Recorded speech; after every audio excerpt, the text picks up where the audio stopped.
रम स्वरूपम कर्मापि ते च मधुरम मधुरा स्मृतिश्च बुद्धिं प्रबोधय प्रभो मधुबोध शक्तिं विद्यां प्रयच्छ परमां परिभावयामि। नारायणाखिल गुरो भगवन् नमस्ते, नारायणाखिल गुरो भगवन् नमस्ते, नारायणाखिल गुरो भगवन् नमस्ते। पेज 500 भाष्य पंक्ति 1 2 3 4 5 एतदुक्तम भवति, यही ना। एतदुक्तम भवति या ये तेषां पुरुषाणां जगदेकदेशभूतानां कर्ता किमनेन विशेषणेन यस्य कृत्स्नमेव जगत् अविशेषितं कर्मेति वा शब्द एक देशावच्छिन्न कर्तृत्व व्यावृत्त्यर्थम। या कह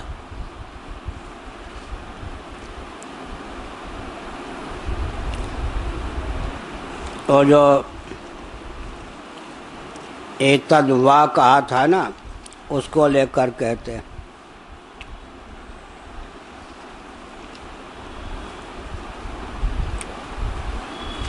इस संदर्भ में यह कहा जाता है, यह तथ्य है जिसका प्रकाश किया जाता है।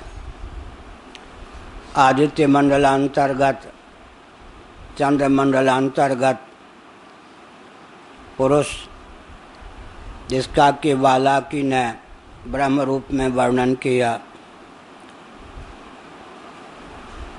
वह तो वे पुरुष तो पूर्ण संपूर्ण जो जगत है उसके एक देश में स्थित हैं, एक अंश मात्र हैं।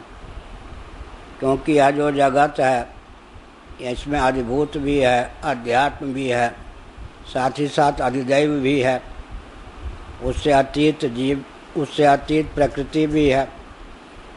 तो विशेष विशेष विभूतियों का अधिदैव के रूप में वर्णन किया। बालाकी इन्हीं को ब्रह्म समझता था। पहली बात यह है कि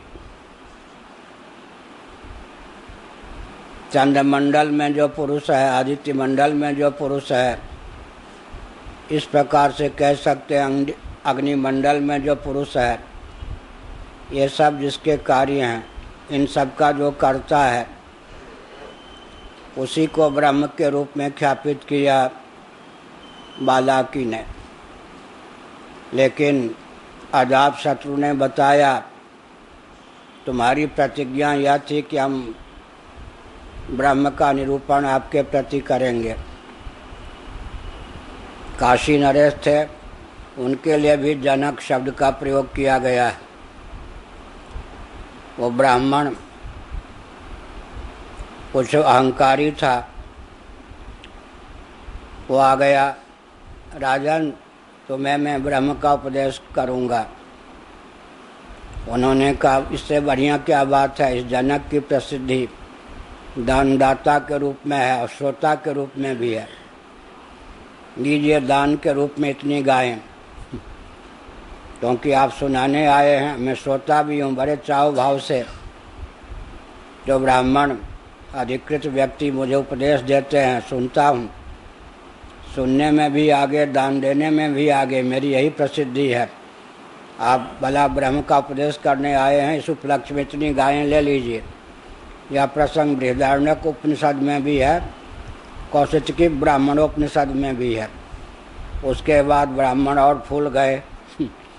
उन्होंने ब्रह्म के नाम पर क्या कहा, चंद्रमंडल में, आदित्य मंडल में जो पुरुष अर्थात इनका अधिदैविक स्वरूप जो देव पुरुष है, उनका जो कर्ता है वही ब्रह्म है।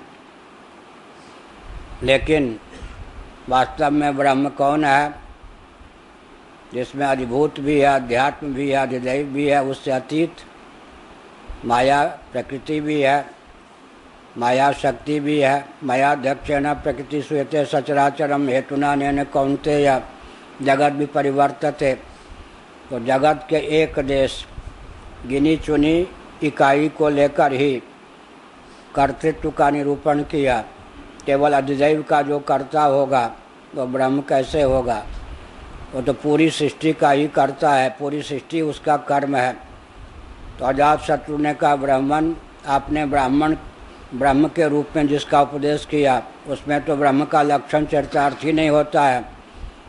क्योंकि आपकी जानकारी यहीं तक है, अब आप मौन हो गए हैं, तो मुझसे ही आप ब्रह्म का उपदेश सुन लीजिए। क्योंकि क्षत्रिय अगर ब्राह्मण को उपदेश देते हैं तो छांदोग्य उपनिषद में आया है कि क्षत्रिय को दान देने का अधिकार है, ब्राह्मण को दान लेने का अधिकार है। और दूसरा नियम क्या है कि यह जो ज्ञान विज्ञान है, अध्यात्म विद्या है, तीसरा कोई इसका अधिकारी नहीं हो सकता है। या तो पुत्र या शिष्य इसके अधिकारी होते हैं। वो शिष्य भाव से प्रपन्न ना हो उसको यह विद्या नहीं देनी चाहिए। या तो पुत्र अधिकृत है गृहस्थाश्रम की दृष्टि से, या शिष्य अधिकृत है, तीसरे को यह विद्या मिल नहीं सकती। अब इस नियम का पालन भी करना था। ऐसी स्थिति में क्या हुआ, ब्राह्मण लोग शास्त्र को जानने वाले थे, छांदोग्य की कथा है, तो ब्राह्मण लोगों ने कहा कि हम तो इस विद्या को जानते नहीं, आप उपदेश दीजिए। तो वहाँ पर हम शिष्य भाव से आपके पर समर्पित हुए हैं, भले ही आप क्षत्रिय हैं। समित प्राणी होकर ब्राह्मण आए, लेकिन अब राजा ने सोचा एक और वर्ण धर्म है, एक और विद्या के अधिकारी का प्रश्न है, दोनों में सामंजस्य होना चाहिए। भले ही ये ब्राह्मण हैं, लेकिन जिस विद्या को नहीं जानते उस विद्या का उपदेश लेने मेरे पास आए हैं, और मेरे अलावा कोई मर्त्यलोक में इस विद्या को जानता नहीं। अगर कोई ब्राह्मण जानते होते तो उन्हीं के पास इनको भेज देते। जानकार ब्राह्मणों में इन्हीं की प्रसिद्धि है जो लोग आए हैं। तो अब क्या किया जाए, जब तक ये शिष्य भाव से प्रपन्न नहीं होंगे मैं उपदेश नहीं दे सकता, शास्त्र की मर्यादा। और क्षत्रिय होकर ब्राह्मण को उपदेश दूँ, गुरुत्व तो ब्राह्मण में जन्मजात है। अब दोनों में सामंजस्य कैसे हो, छांदोग्य में आया। तो राजा ने कहा ठीक है, आपने मर्यादा का पालन किया कि समित प्राणी होकर शिष्य भाव से आप मेरे प्रति प्रपन्न हुए, लेकिन मैं मर्यादा का पालन करता हूँ कि आपको शिष्य बनाकर नहीं, दान के रूप में यह विद्या देता हूँ। तो दोनों पक्ष की रक्षा हो गई। शिष्य भाव से वो लोग प्रपन्न हुए और इन्होंने उनको पात्र समझकर, ब्राह्मण समझकर क्षत्रिय को दान देना चाहिए। ब्राह्मण दान देने लेने दोनों में अधिकृत हैं, क्षत्रिय दान देने में अधिकृत हैं, लेने में नहीं। वैश्य दान देने में अधिकृत हैं, लेने में नहीं। तो ब्राह्मणत्व की रक्षा भी हो गई और शिष्यत्व की बात भी बन गई। तो यहाँ भी अजातशत्रु ने सोचा होगा कि ब्राह्मण देवता हैं, शिष्य बना के तो क्या, उपहार के नाम पर। भले ये नहीं कह रहा हूँ कि मैं आपका शिष्य हूँ, मौन हो गए, इनकी बोलती बंद हो गई, चलो हंस खेल के सही इनको दान के रूप में ही यह विद्या दे दूँ। इस प्रकार से उन्होंने कहा, आपने जो उपदेश किया है वह तो जगत का एक अंश ही है, भगवान की विभूतियों में अधिदैव भी है, लेकिन उस अधिदैव का कर्ता ही ब्रह्म है ऐसा मानेंगे तो समग्र जगत का जो कर्ता है उसमें ब्रह्म का लक्षण चरितार्थ होता है। केवल अधिदैव का कर्ता या अमुक अद्भुत का कर्ता तो कोई विशेष चेतन भी हो सकता है। तो जिन चेतनों, अधिदैव रूप जिन चेतनों का वर्णन किया, अधिदैव, भगवान शंकराचार्य ने यह मर्यादा प्रस्थापित की है कि अधिभूत को जड़ माना, अध्यात्म को भी जड़ माना, अधिदैव से चेतन की गणना प्रारंभ की है। विषय करण सुरजीव समेता सकल एक ते एक सचेता, सबकर परम प्रकाशक जोई राम अनादि अवधपत सोई रामचरितमानस। विषय माने अद्भुत, शब्द स्पर्श रूप रस गंधादि इंद्रियों के विषय, ये तो जड़ हैं, ग्राह्य हैं, ग्राहक हैं ही नहीं। लेकिन इंद्रियों में ग्राहकता है, तो विषय की अपेक्षा इंद्रियों में चेतना शक्ति उद्दीप्त है और इंद्रियों के प्रकाशक अधिदैव हैं। तो शंकराचार्य ने सोचा विषय को तो चेतन मान नहीं सकते, करण को भी चेतन मानना उचित नहीं, प्रथम चेतन आरोह क्रम से विचार करें तो किसको मानना चाहिए? अधिदैव को, उसके बाद फिर जीव को, उसके बाद ईश्वर को, और अंत में परमात्मा जो लक्ष्यार्थ भूत हैं वही वास्तव में चित धातु हैं। अन्यों में चेतनत्व की प्रसक्ति उन्हीं से होती है। तो अधिदैव मंडल के रूप में आदित्य मंडलांतर्गत पुरुष और चंद्र मंडलांतर्गत पुरुष का वर्णन किया गया। उसका कर्तृत्व जिसमें जाता है उसको कह दिया ब्रह्म। तब अजातशत्रु ने कहा, जिसको आपने ब्रह्म कहा उसमें तो ब्रह्म का समग्र लक्षण चरितार्थ नहीं होता। समग्र जगत ही जिसका कर्म है उस कर्म का एक अंश ही अधिदैव है। ऐसी स्थिति में अधिदैव से भी जो अतीत है, माया है, प्रकृति है,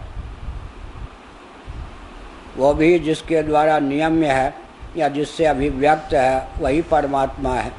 इस प्रकार आपके द्वारा उपदिष्ट जो ब्रह्म है वो वास्तविक ब्रह्म नहीं है। अर्थात आदित्य मंडलांतर्गत चंद्र मंडलांतर्गत जो पुरुष है उसका कर्ता जो है उसमें ब्रह्म का पूर्ण लक्षण चरितार्थ नहीं होता। अतः वास्तव ब्रह्म कौन है? समग्र सृष्टि का जो कर्ता है, सृष्टि के अंतर्गत अधिदैव भी आ जाते हैं। या एतेषां पुरुषाणाम जगत एक देशभूतानाम कर्ता किमनेन विशेषणेन। इसे क्या सिद्ध हुआ? जो आपकी प्रतिज्ञा थी हम ब्रह्म का उपदेश करेंगे या करते हैं, तुम सुनो, मैं ब्रह्म का उपदेश करता हूँ, तुम सुनो, उस प्रतिज्ञा की पूर्ति तो हुई नहीं, क्योंकि विशेष इकाई का ग्रहण कर लिया जो कि जगत का एक अंश ही है। समग्र जगत का जो कर्ता है, समग्र जगत जिसका कर्म है वही तो ब्रह्म हो सकता है। आपको वास्तव ब्रह्म का विज्ञान नहीं है, लेकिन चूंकि आपने प्रतिज्ञा ब्रह्म के उपदेश की पूर्ति मैं करता हूँ आपकी ओर से, अर्थात आपको उपदेश देता हूँ कि वास्तव ब्रह्म कौन है। यस्य कृष्णमेव जगत अविशेषितम कर्मेति। जिसका संपूर्ण जगत, अविशेषित माने केवल विशेष नहीं, सामान्य रूप से समग्र जगत जिसका कर्म है, तो समग्र जगत का जो कर्ता है, अर्थात जगत ही क्रियते इति कर्म, इस व्युत्पत्ति के अनुसार, यौगिक व्युत्पत्ति के अनुसार समग्र जगत ही जिसका कर्म है वही परमात्मा है। खास किसी एक इकाई का नाम लेने से ब्रह्म की सिद्धि नहीं होती।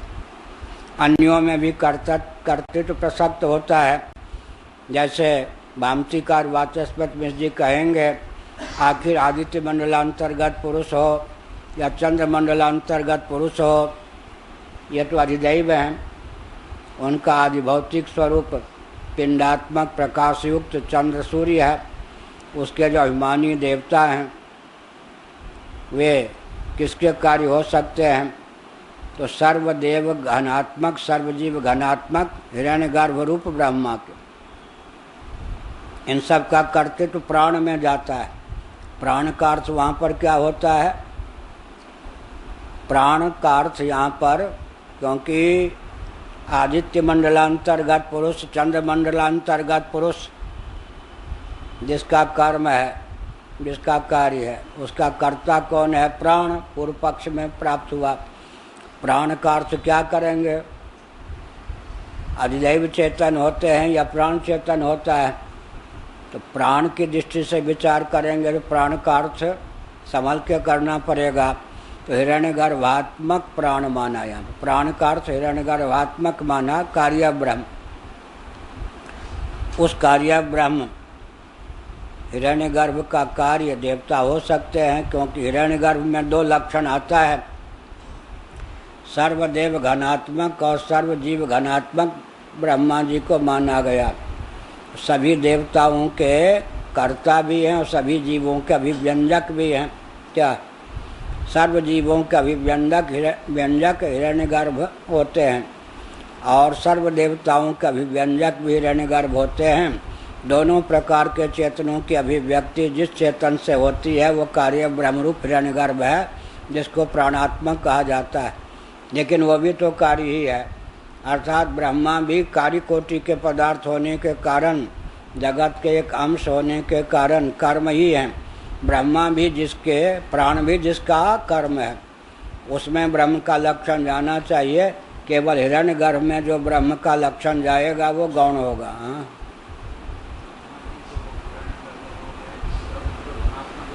क्या?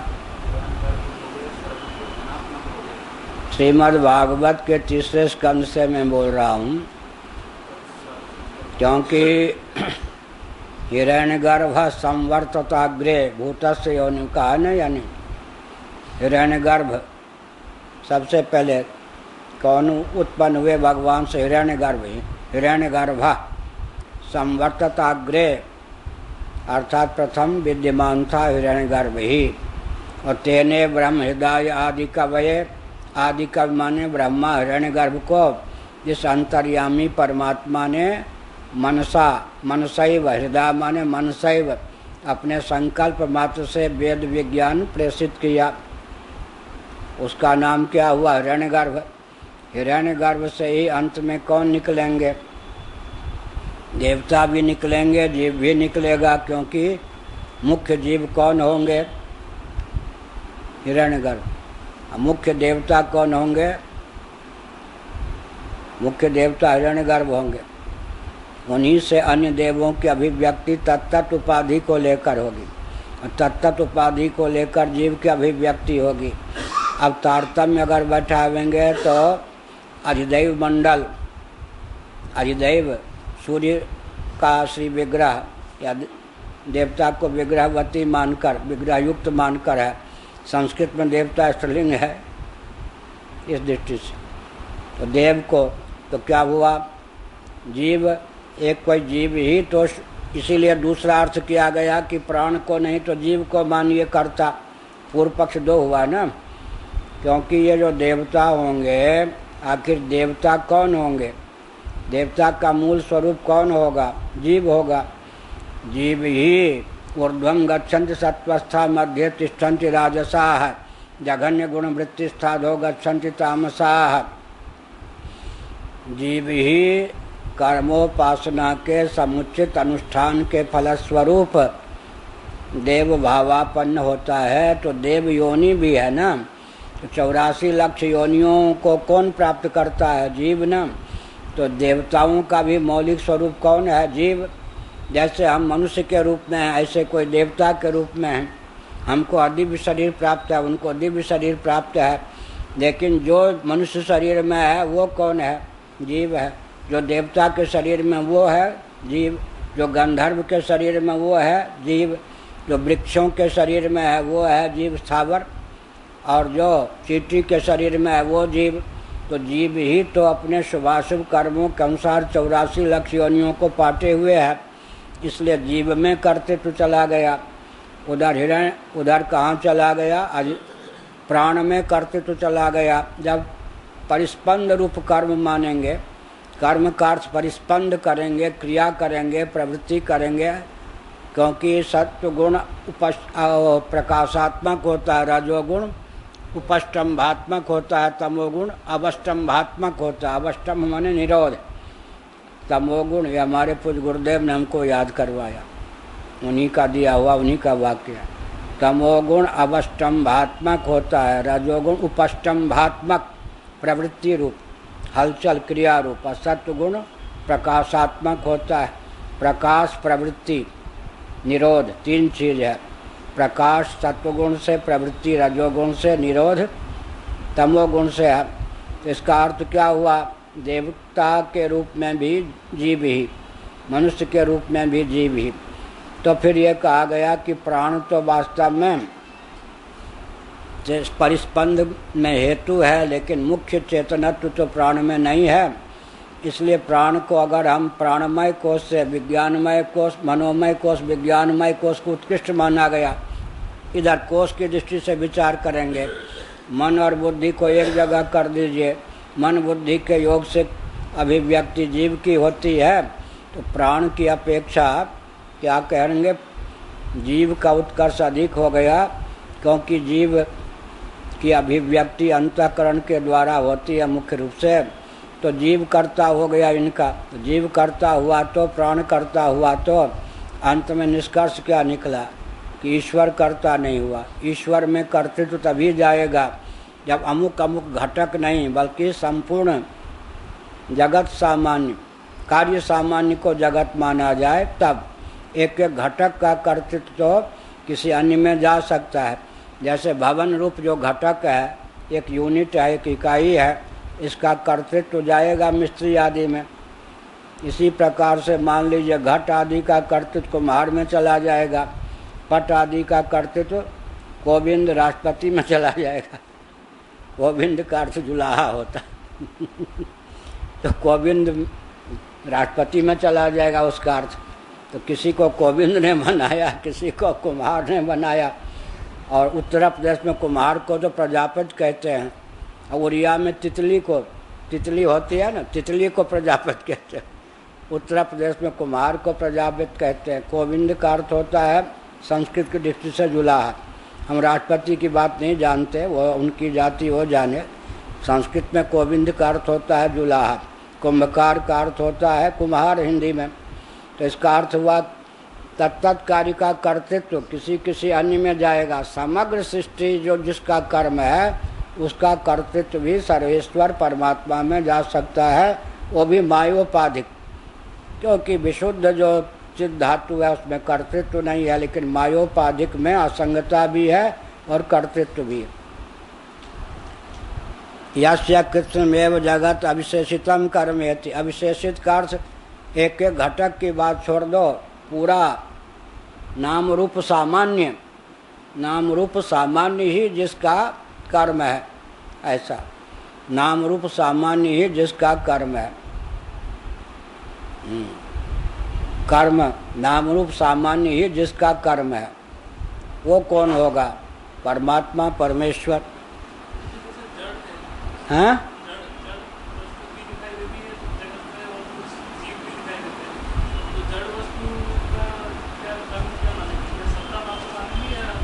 क्या कह रहे सर? जड़ वस्तु क्या मानेंगे?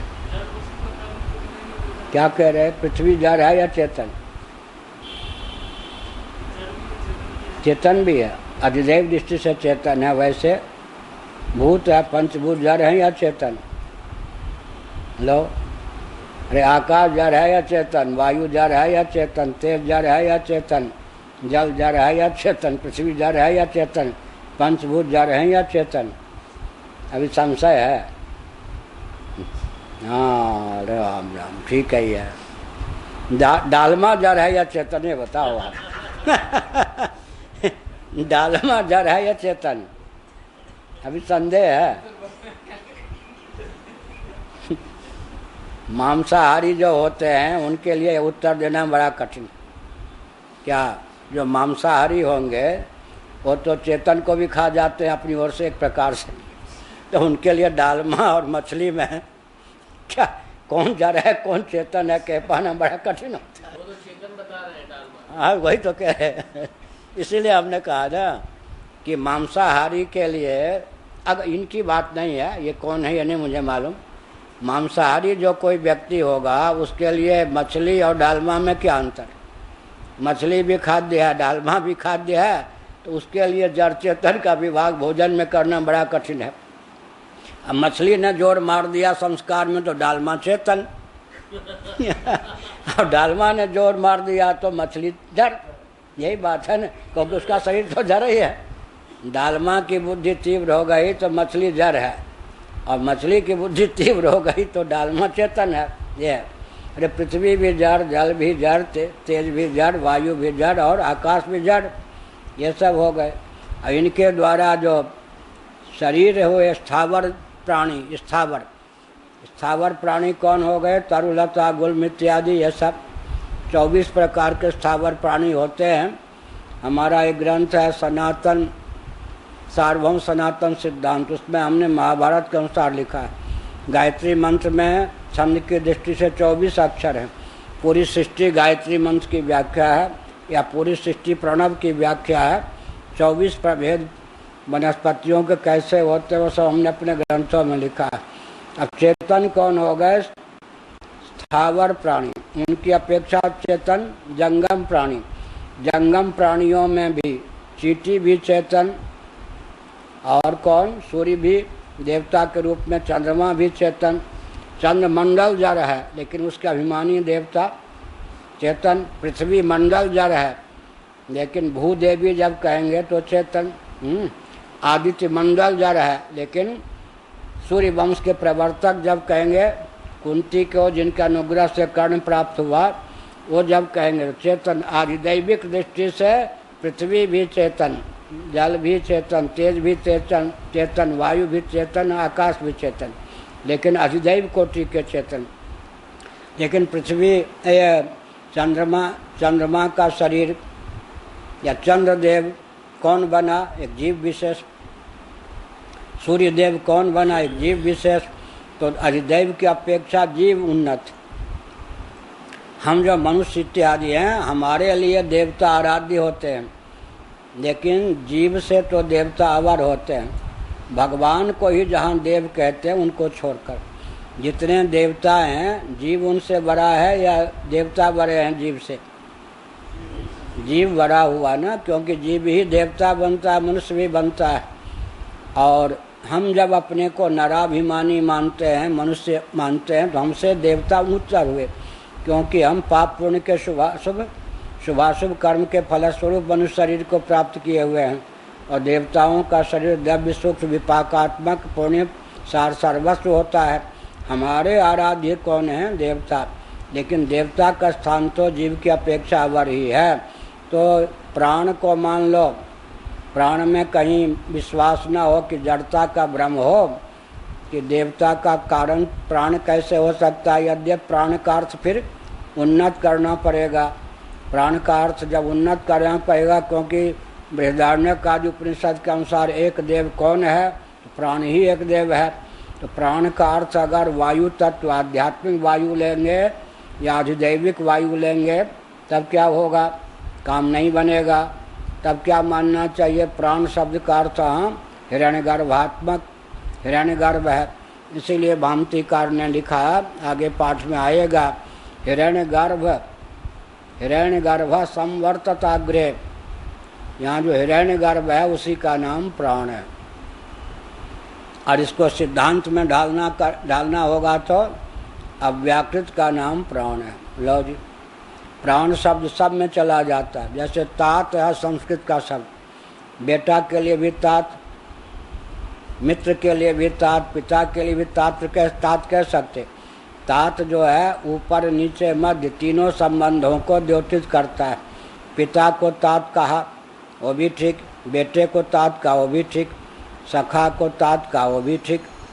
तो तात शब्द जैसे चलता है ऐसे प्राण शब्द कहेंगे तो पंच प्राण के लिए भी प्राण शब्द का प्रयोग होता है। और हिरण्यगर्भ जो है कार्योपाधिक हिरण्यगर्भ, उसके लिए भी प्राण शब्द का प्रयोग होता है। अव्याकृत के लिए भी प्राण शब्द का प्रयोग होता है। प्राण बंधनम ही सौम्य मना है। जब यह वाक्य आया प्राण बंधनम ही सौम्य मना है, यहाँ प्राण का अर्थ परमात्मा, मन का अर्थ जीवात्मा। यह जो श्रुति है प्राण बंधनम ही सौम्य मना, तो भाष्यकार जैसे महापुरुष इसका अर्थ लगा सकते हैं, उन्होंने लगाया प्राण बंधनम ही सौम्य मना। यहाँ प्राण का अर्थ हो गया परमात्मा, मन का अर्थ हो गया अंतःकरण। अंतःकरण जिसका भी व्यंजक संस्थान है वो हो गया जीव। जीवात्मा के लिए मन शब्द का प्रयोग हो गया और परमात्मा के लिए प्राण शब्द का प्रयोग हो गया प्रकरण के बल पर। तो जब पूर्व पक्ष में प्राण माना जाएगा अधिदैव मंडल का कारण, तब वह प्राण हिरण्यगर्भात्मक होगा। तो सर्वजीव घनात्मक भी, क्योंकि संभव प्रमाण होता है, हाथी के पाँव में सबका पाँव। ब्रह्मा जी की जो उपाधि है वो हम लोगों की उपाधि का मूल है। वहाँ से जैसे सूर्य से एक एक रश्मियाँ, अग्नि की एक एक चिंगारी, चंद्रमा से एक एक रश्मि की अभिव्यक्ति होती है ना, क्या अग्निकुंड से एक एक अग्नि चिंगारियाँ ऊपर उठती हैं। तो महत्तत्व के अभिमानी चित धातु का नाम ब्रह्मा मानेंगे, तो महत्तत्व से ही तो फिर क्या होगा अंत में?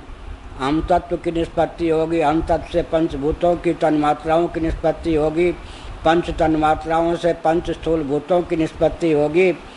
इन तन्मात्राओं से पंच स्थूल भूतों से सूक्ष्म और स्थूल शरीर की निष्पत्ति होगी।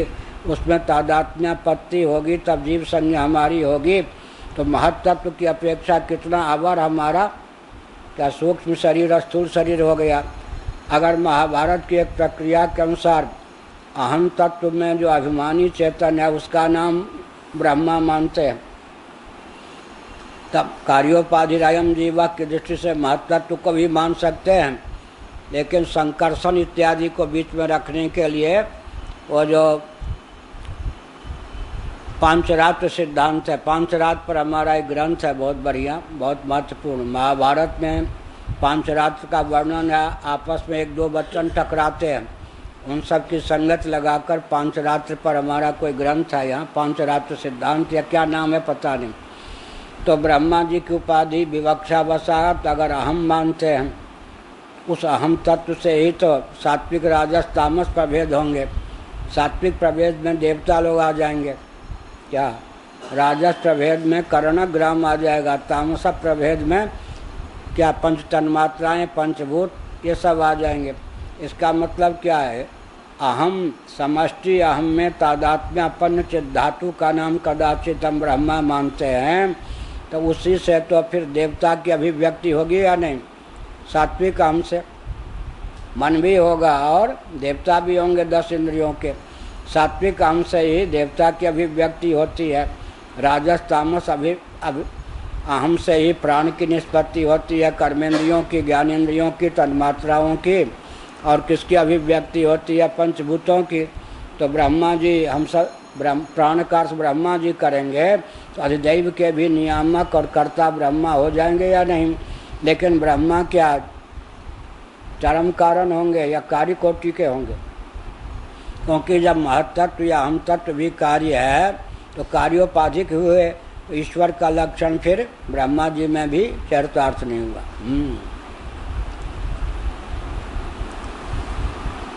बहुत इसमें पंक्ति एक होती है, भाव उसमें बहुत होता।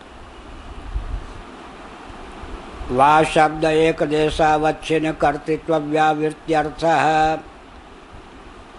वा एतत् कर्म का वा शब्द का अर्थ वहाँ पर क्या है, तुम्हारा जो पक्ष है उसका व्यावर्तन मैं करता हूँ। वा शब्द से अजात शत्रु ने पूर्व पक्ष का व्यावर्तन कर दिया। तुम्हारे द्वारा मान्य जो अधिदैव, उनका जो कर्ता प्राण, तो अधिदैव चूँकि एक घटक इकाई मात्र हैं, विशेष हैं, जगत सामान्य का जो कर्ता है वही तो परमात्मा हो सकता है।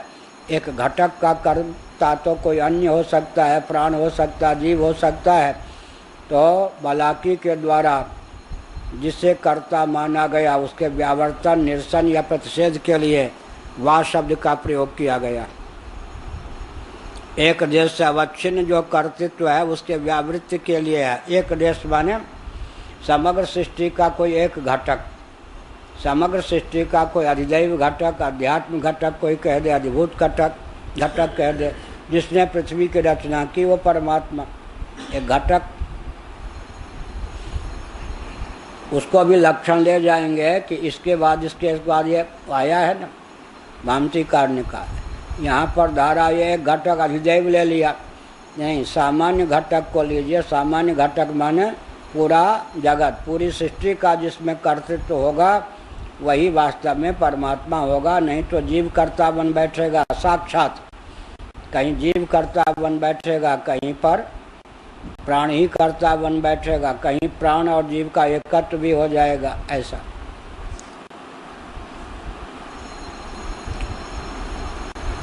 ये बालाकिना ब्रह्मत्वाभिमता पुरुषा कीर्तिता तेषाम अब्रह्मत्व व्याख्यानाय विशेषोपादानम।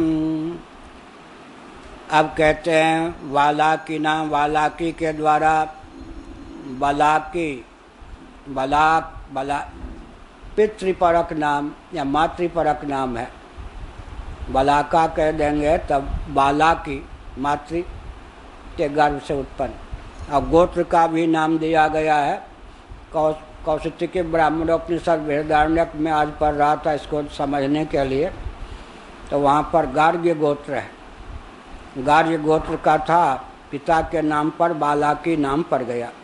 बालाका मानेंगे तो इस माँ का नाम भी हो सकता है, बालाक मान लेंगे पिता का नाम भी हो सकता है। और एक ऐसा नाम बताओ जो माता, जो पति पत्नी दोनों का नाम एक ही हो। जरत्कारु जरत्कारु ऋषि थे, उनकी पत्नी का नाम भी दैवयोग से जरत्कारु ही था।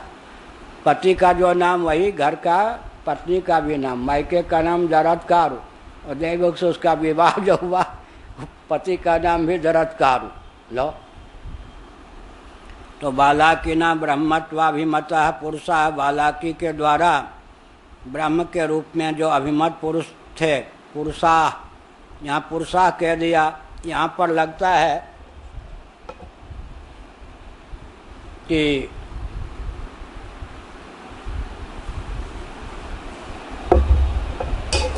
उन पुरुषों के कर्ता को तो कर्ता मान ही लिया, लेकिन ब्रह्मत्वाभिमता पुरुषा कीर्तिता, इससे लगता है कि पुरुष में भी कर्तृत्व जाता है। वो कौन पुरुष? आदित्य मंडलांतर्गत, चंद्र मंडलांतर्गत, तब तो तीन हो जाएंगे। क्या प्राण को मान लें, कहीं जीव को मान लें, कहीं पुरुष को ही मान लें, तीनों को कर्ता मान के भी विचार चला है।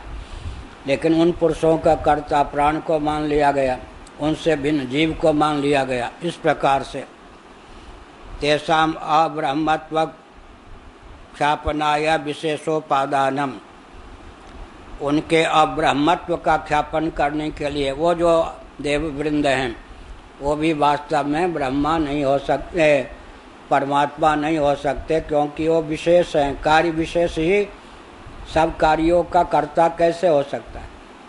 कार्य विशेष ही सब कार्यों का कर्ता कैसे हो सकता है? तो असंगत है।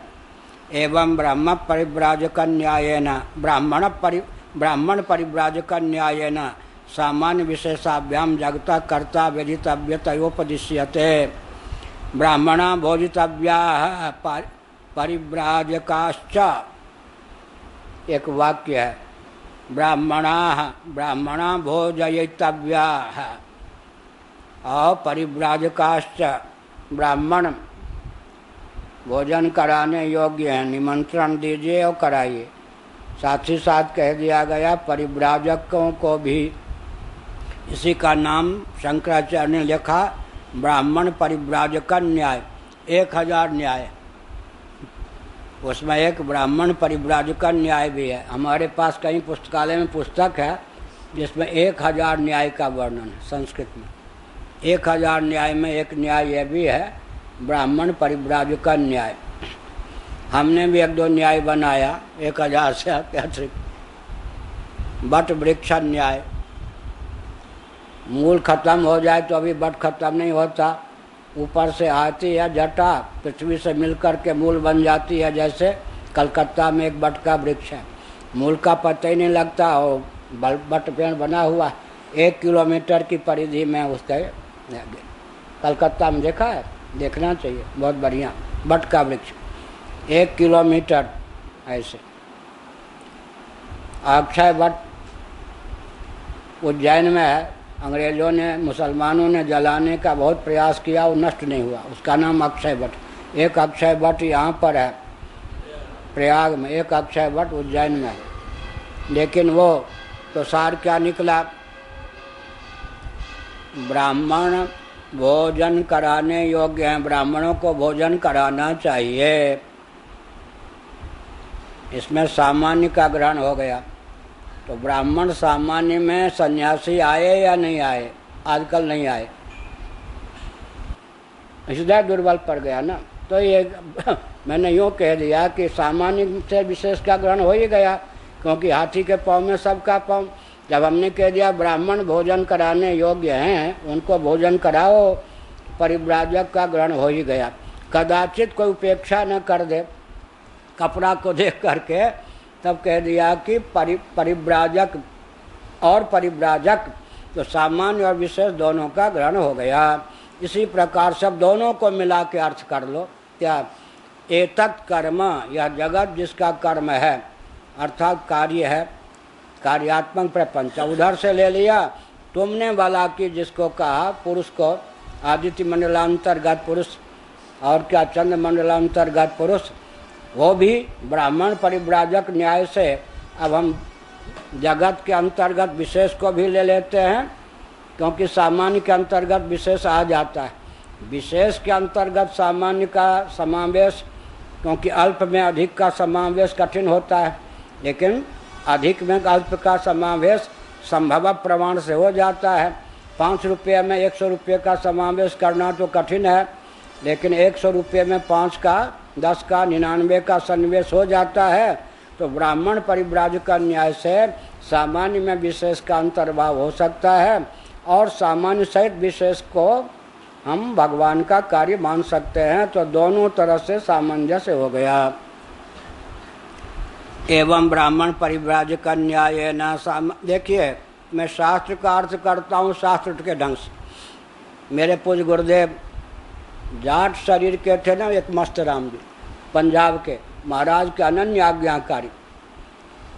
महाराज कहते हैं कूद पड़ो तो कूद पड़े। पंजाब के थे, बहुत हृष्ट पुष्ट दिव्य महापुरुष थे। एक केवल लंगोटी पहनते थे और कुछ नहीं, और फर्स्ट क्लास का किराया लेते थे बुलाने वालों से, और बैठते थे बिना टिकट के।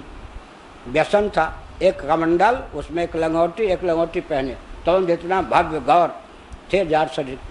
तो कोई उन दिनों आस्तिकता भी थी। कोई कहता महाराज टिकट लेते, पैसा लेते हो फर्स्ट क्लास के, मैं फर्स्ट क्लास का व्यक्ति हूँ। हाँ, टीटी कहता मेरा टिकट दो।